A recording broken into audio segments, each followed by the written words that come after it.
नमामि समेशान निर्वाण रूपम विभुं व्यापकं ब्रह्मवेदस्वरूपं निजं निर्गुणं निर्विकल्पं निरीहं चिदाकाशमाकाशवासं भजेऽहं विराजानमूर्ति प्रतीतप्रमाणिं प्रसीद मन्मथारी।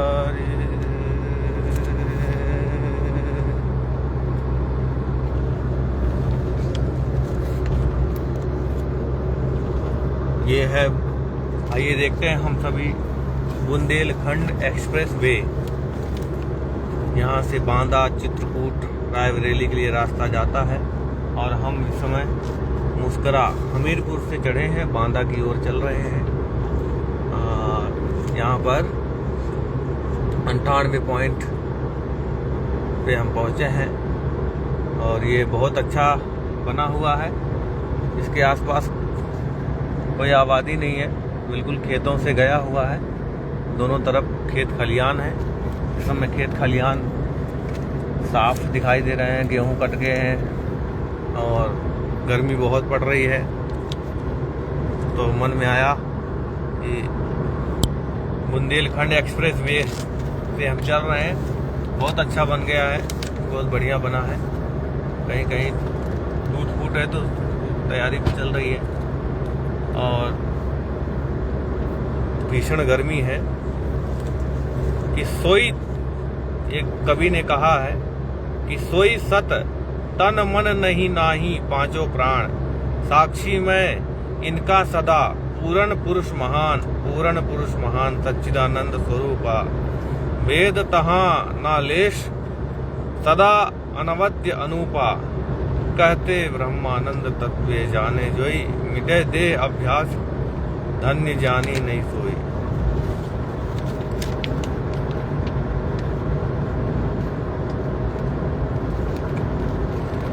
तो बुंदेलखंड की जो धरती है, भूमि है, वीरों की भूमि है। कल महोबा में थे, महोबा, आला उदल और उसके बाद हमीरपुर की भूमि, राठ में थे। कल शाम को राठ के सभी योद्धा जिला प्रभारी भाइयों से मुलाकात बात हुई। उसके बाद अब मुस्करा में सुबह शिविर हुआ। वहाँ कार्यकर्ता बैठक होने के बाद हम आगे निरंतर बुंदेलखंड के इस धरती को देखते हैं। देखिए, बिल्कुल एक ही पेड़ दिखाई दे रहा है, बबूल के पेड़ है और नीम के भी हैं, बबूल के भी हैं, बेर के पेड़ हैं। खेतों में किसान दूर दूर तक एक एक छोटे छोटे टेबल लगा के पानी, यहाँ पानी की सुविधा है फिर भी यहाँ अच्छी खेती करते हैं, बढ़िया। ये हमारा बुंदेलखंड है और बुंदेलखंड की जो धरती है, यहाँ की प्रकृति है।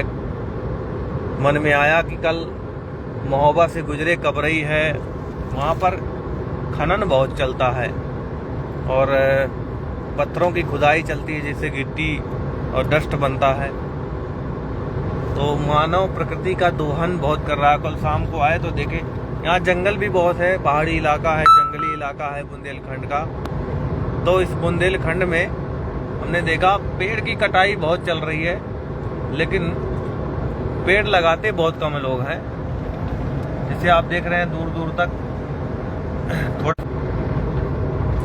तो पतझड़ का बेला था, वो पतझड़ में ये पलाश के वृक्ष दिखाई दे रहे हैं आपको। ये सब पलाश के वृक्ष हैं और जिसको ढाक कहते हैं, ढाक के पेड़ यहाँ दिखाई दे रहे हैं। बबूल के ज़्यादा हैं। तो हालांकि ये पेड़ जैसे भी हों हरे भरे तो दिखाई देते हैं और साथ में प्रकृति की रक्षा भी करते हैं। जहाँ जैसी भूमि होती है वहाँ पर वैसे ही पेड़ पौधे, वनस्पतियाँ, फल फूल और वैसे ही जीव वनस्पति जीवन्य दिखाई देते हैं। तो यहाँ पर प्रकृति का दोहन बहुत धुआंधार चल रहा है। बहुत ही बड़े ही समझ लीजिए कि प्रकृति की माता का जो दोहन है वो लोग मानव बहुत कुछ छोड़ नहीं रहा है। तो बुंदेलखंड में बहुत भू संपदा है और टीकमगढ़ बगल से छतरपुर रास्ता होगा। तो ललितपुर से होते हुए जब महोबा की ओर आए, हमने देखा पठारी इलाके से हमें आना हुआ, तो उसमें पेड़ पौधे जो लगे थे उनको लोग काट के बेच रहे हैं, उनको ले जा रहे हैं। तो पेड़ पौधों का दोहन, प्रकृति का दोहन बहुत बड़े स्तर पे कर रहे हैं लोग। और ये भी चीज देखने को मिली कि जो पहाड़ की खुदाई वो बहुत नीचे तक कर डाले हैं, भी वो कई 100 फुट से नीचे तक खुदाई चली गई है। बड़े बड़े कुंड बन गए हैं, बड़े बड़े जो है पहाड़। तो भाई पहाड़ को खोदने से और पेड़ पौधे काटने से जो गर्मी, जो मानसून बनता है वो मानसून बिगड़ जाता है। उसकी जो व्यवस्था है धरती की वो बिगड़ती है। तो मानव विकास की ओर बढ़ रहा है, संसाधनों को खूब बढ़ा रहा है लेकिन विनाश कर रहा है। संसाधन बढ़ा के आगे बढ़ रहा है, अपने सुख सुविधाओं के लिए बहुत आगे बढ़ रहा है, लेकिन प्रकृति का दोहन इतने स्तर पे कर रहा है कि आगे अगर ऐसे दोहन चलता रहेगा तो 150 सालों में खूब भयंकर भूकंप, बारिश, सूखा, अकाल, सूखा पड़ जाता है, ये चीजें होने लगेंगी। तो हम अपने धरती माता का दोहन तो कर रहे हैं, पेड़ पौधे काट रहे हैं। जैसे आपने देखा सोशल मीडिया में खूब चल रहा था, कर्नाटक में 400 एकड़ के जंगल कट गया। तो मानव अपनी इच्छाओं के लिए, मानव अपनी ही स्वार्थ वशीभूत, माया के वशीभूत जिंदगी में हर कार्य को करते हुए सोचता है कि मैं ही सब कुछ हूँ, और अहंकार में, अज्ञानता में डूबा रहता है, जिससे पता नहीं चलता, उसको सही और गलत का निर्णय नहीं ले पाता है। सही गलत है क्या, वो जीवन में कुछ अच्छा करना चाहता है लेकिन हो नहीं पाता है। जानामि धर्मम नाचा में प्रवृत्ति, जानामि अधर्मम नाचा में निवृत्ति, यथा नियुक्तो अस्मि तथा करोमि। तो धर्म और अधर्म का भेद नहीं कर पाता है जब अविवेकी मनुष्य हो जाता है। तो हमें कल हम घूमते रहे, देखे रास्ते में योग यात्रा के दौरान, ये मानव अपने ही प्रकृति माता की गोद में पलता है, बढ़ता है और इस प्रकृति से फल फूल, औषधियां, तरह तरह के सोना चांदी, हीरा अभ्रक सब प्राप्त करता है। लेकिन उसकी तृष्णा, इच्छा इतने बड़े स्तर पे, इतना लालच इतना ज्यादा हो गया कि वो आज विकास कर रहा है, संसाधन बढ़ा रहा है, लेकिन विनाश की ओर भी बढ़ रहा है। अब बुंदेलखंड में जो पहाड़ है वहाँ पे मानसून बने, बारिश नहीं होती। अभी हमारी बात हो रही गांव के लोगों से, तो उन्होंने कहा कि यहाँ पर यही मध्य प्रदेश में बारिश हो जाती है, लेकिन बुंदेलखंड में, हमीरपुर में और कबरई, महोबा के आसपास के इलाकों में बारिश बहुत कम होती है, क्योंकि यहाँ के पहाड़ सब तोड़ के गिट्टक बना दिए, तोड़ के खराब कर दिए, सब उठा ले गए। तो मानसून नहीं बनता है और पेड़ों की कटाई, बड़े हर रोज लाखों पेड़ कट रहे हैं। तो भाई बुंदेलखंड के जो निवासी हैं और जो बुंदेलखंड के बाहर से व्यापारी आए हैं, तो मैं तो यही कहूँगा कि एक वृक्ष अगर काट रहे हैं तो 10 वृक्ष लगाने की हिम्मत हो। अगर हरा वृक्ष आप काट रहे हैं तो 10 वृक्ष लगाने की हिम्मत हो, तब तो वृक्ष काटो। अन्यथा आप उस प्रकृति की व्यवस्था को बिगाड़ रहे हैं, तो उसके पापी बन रहे हैं, उसके भागीदारी बन रहे हैं। जिससे आपको ही आगे चल के आपके स्वास्थ्य को, आपके ही जीवन को खतरा होगा। तो हम मनुष्य और हर व्यक्ति, बुंदेलखंड में तो परंपरा है खूब गुटखा खाना, गांजा पीना, नशा करना। तो ये नशा जो है जीवन को इतना दुष्प्रभाव करता है कि मिताहार नहीं है जीवन में, मांसाहार है।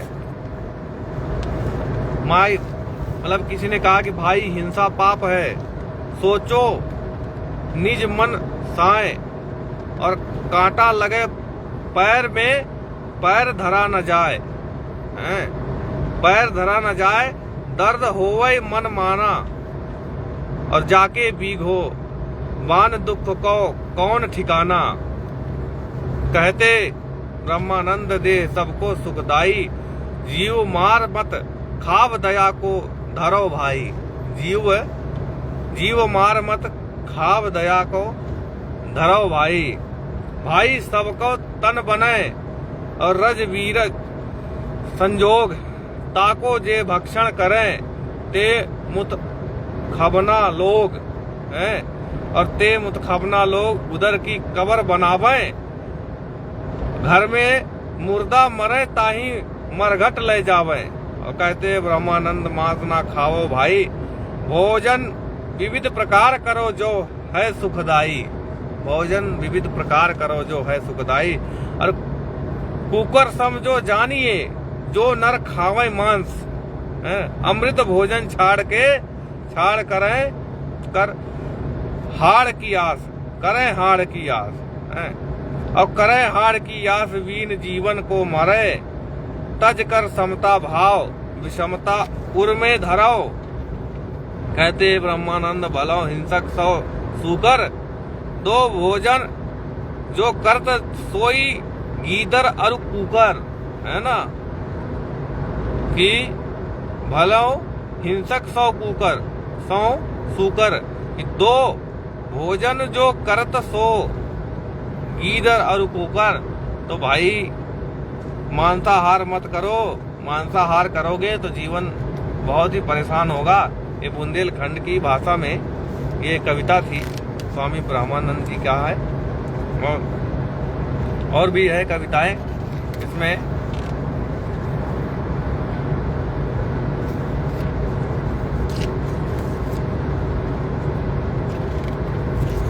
मिताहार क्या है कि थोड़ा भोजन कीजिए, रोग होए न कोय, बुद्धि निर्मल होत है, निश्चय जानो सोए।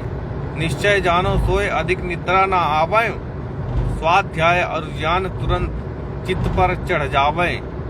कहते ब्रह्मानंद सतय या अनुभव मोरा, सब विधि का आराम करें जो भोजन थोड़ा।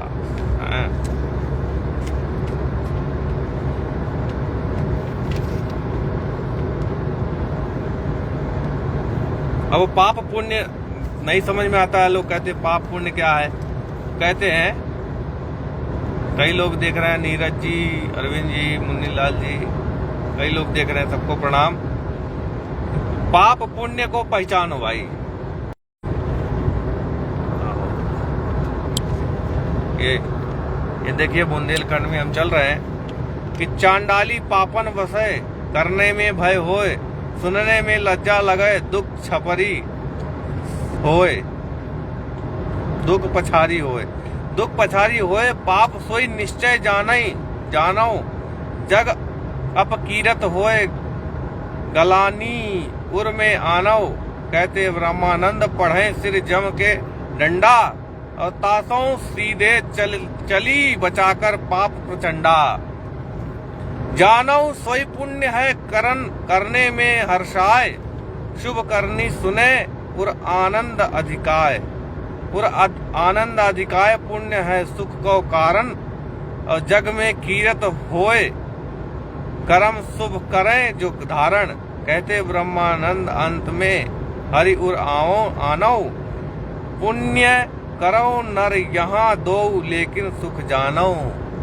तो ये बुंदेलखंड में ऐसे 2-3 कविताएं बहुत सारी है। बुंदेली भाषा भी बहुत अच्छी है और बहुत ही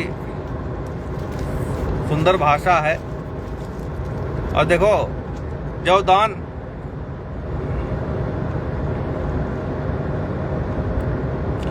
दान के विषय में कहा है कि दीजो उनको दान नित होवे जो विद्वान, मूर्ख को नहीं दीजिए कौनो विधि का दान, और कौनो विधि का दान कमा कर कियो न खावो, और हो आलस आधीन जिंदगी वृथा गमावो। पूरी ब्रह्मानंद साधु की याचा की जय, और बानव धरे व्यर्थ बचकनी भूल ना की जाओ। बहुत ही अच्छी है बुंदेली भाषा। मुझे एक पुस्तक मिली, उसमें से मैं पढ़ा। स्वामी त्याग मूर्ति ब्रह्मानंद डॉक्टर धनपत जी ने लिखा था, जो यहाँ के बुंदेलखंड के रहने वाले हैं। और बहुत सारे ऐसे बुंदेली भाषा में ऐतिहासिक चीज़ों को सुनने को गांव में मिला। अभी फिर कभी जब बुंदेलखंड की इस धरती पे अभी तो बांधा जा रहे हैं, जब महोबा है, चित्रकूट है, अभी जा रहे हैं। वहाँ के गांव में हिंदुस्तान का गांव हृदय होता है। अगर हृदय देखना हिंदुस्तान को देखना है, भारत को देखना है, तो उनके गांव, अपने गांव में जाइए और वहाँ आपको प्राचीन से प्राचीन बातें, प्राचीन से प्राचीन परंपराएं और विधाएं मिलेंगी। बहुत गांव के लोग बहुत निर्मल पवित्र होते हैं। खेती का कार्य करते हैं, खेती किसानी करते हैं, और अपने जो भी व्यापार करते हैं बिल्कुल ईमानदारी से, और सब स्वस्थ हैं। सुबह उठ जाते हैं, हमने देखा 4 बजे गए तो अपनी गाय भैंस को चारा खिला रहे हैं और झाड़ू लगा रहे हैं। योग शिविर में गए तो लोग, गांव के लोग तो सुबह उठ जाते हैं, शहर के लोग उठ नहीं पाते हैं। तो शहर के लोग से गुजारिश है कि आप भी सुबह उठकर टहलिए, दौड़िए, एक्सरसाइज करिए, व्यायाम करिए, शरीर को शुद्ध बनाइए, स्वयं को शुद्ध बनाइए, राष्ट्र समाज को अच्छा बनाकर चलिए, और मन में अच्छे भाव रखिए। दिव्य डिवाइन ऊर्जा आपके अंदर हमेशा सदैव निरंतर बहती रहेगी। तो इस बुंदेलखंड की धरती पे आप सबका कभी आना हो, घूमना हो, तो ये भी एक ऐतिहासिक भूमि है, अपने भारत की पुण्य भूमि है। यहाँ भी महापुरुष, वीर जवान, योद्धा, शहीद और रानी लक्ष्मीबाई, रानी झलकारी बाई, जो आप सब सुनते रहते हैं, बुंदेले हर बोलों के मुख सामने सुनी कहानी, खूब लड़ी मर्दानी वो तो झांसी वाली लाई। आज भी बुंदेले जो घूमते रहते हैं, जो गाते रहते हैं, और वो परंपरागत उनकी एक परंपरा माता पिता और पूर्वजों से चली आ रही है। वो बुंदेली भाषा में यहाँ का इतिहास बताते रहते हैं। बुंदेली भाषा में सारा इतिहास यहाँ का बताते हैं, तो हमको पता चलता है। आज भी, अब तो कम प्रचलन हो गया बुंदेलों का, लेकिन आज भी प्रचलन है। कहीं कहीं बुंदेली भाषा में लोग कविताएं करते हैं, और खूब सारे अच्छे अच्छे ग्रंथ लिखे गए। बहुत बुंदेली भाषा बड़ी ही उत्कृष्ट है, बहुत ही परिष्कृत है। इसमें बहुत सारे ग्रंथ लिखे गए हैं, लालित्यपूर्ण हैं, आनंद आता है यहाँ की भाषा सुन के। और अभी हम बांदा जा रहे हैं, बांदा की धरती, अभी चित्रकूट की धरती, भगवान राम जहाँ पर, तो ऐसे ही सबको मिलते रहेंगे। और ये पुनः जो है, सबको जो लाइव देख रहे थे सबको धन्यवाद। जय श्री राम, जय श्री कृष्ण, भारत माता की जय, वंदे मातरम।